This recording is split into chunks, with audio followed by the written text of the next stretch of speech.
Hinumdum mo atong before nag-SONA si PBBM, dunay mikalat nga video nga kuno migamit daw siya og cocaine, di ba? O kana.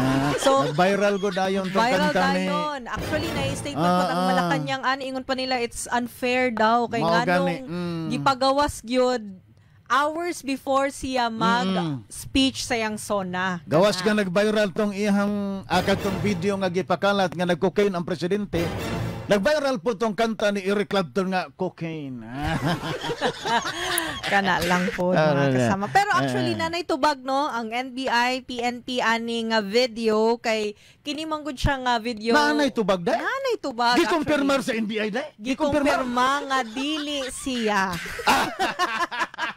Pero na nga dili siya. Ang gibasihan nila Radyoman Irin is ang dalunggan. Nga unsa daw? O kining sideburn ni PBBM. Kaya maklaro man kay medyo naka-side view manggutong sa video, no? So, giingon pa nga, dili daw pareho sa dalunggan ni PBBM. So, buti ba sabuti mo, Day Adi? Yes. Na kini nga video, niya ginig forensic analysis sa NBI? Yes. Actually, kinigiagi yun, no?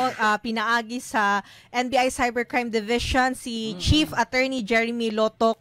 Kato, ang gibasin nila ang dalunggan, and then nakita po nila nga, di po daw sila makaingon if it's an AI, or an actual person nakanawong lang ni PBBM or AI daghan na tag makita ana Radyoman Irin sa Facebook karon kana ganing murag mga videos nga as if sila gyud ang nagsulti ani nga video kay kuha gyud kay naong nya ang istorya sa baba but actually it's an AI mo nang grabe gid kaayo. How na kaayo mga ano gid karon no nagka-moderno na gid ang teknolohiya nga pwede na niya ma-fake ang imuhang statement. For example, ikaw Radyoman Irin. Yes, Day. Let's just say gigamit ang imuhang nawong nya as if ni istorya ka nga mura jud ikaw. Nga dili na gid halata nga hala tinuod ni. Mao nang kini atong tambag Radyoman Irin. Yes, kay bisan ka nang unsa makita nimo sa Facebook kay di ba usually ang mga ginikanan mao man ang mag-ingon nga nakita man gud nako sa Facebook kay kaniadto ang ginaingon lang is kanang post lang. Uy, nag-post si breaking, di ba? Na server.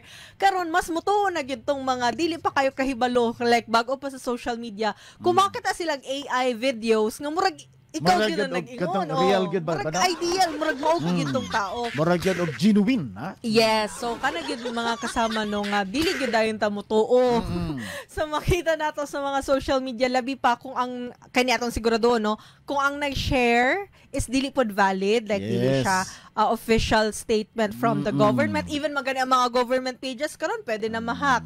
Pwede pod nga kanang naalay mga pa-as if sila nga, for example, city government niya, dili day tumao, So, aron masiguro natong mga kasama nga, kanang mga ginapang share ninyo diha, sigurado nga kanang ang nag-share is kumbaga legit, makita man na. Kay pag i-click nimo ang ilahang page, makita mo na kung katong na ay verified logo or makita nimo ang kanang so far kanang ang mga likes or followers nila kung daghan ba or legit ba sila inana. Kanos apon na nahimo na nga mga account kay basig kagahapon lang. Basig kagahapon lang.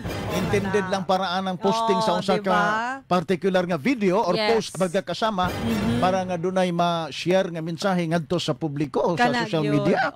So nganong dapat dili dayon ta mutuo ani makita nato sa social media kay ang kalibutan karon grabe na kay nagka-moderno.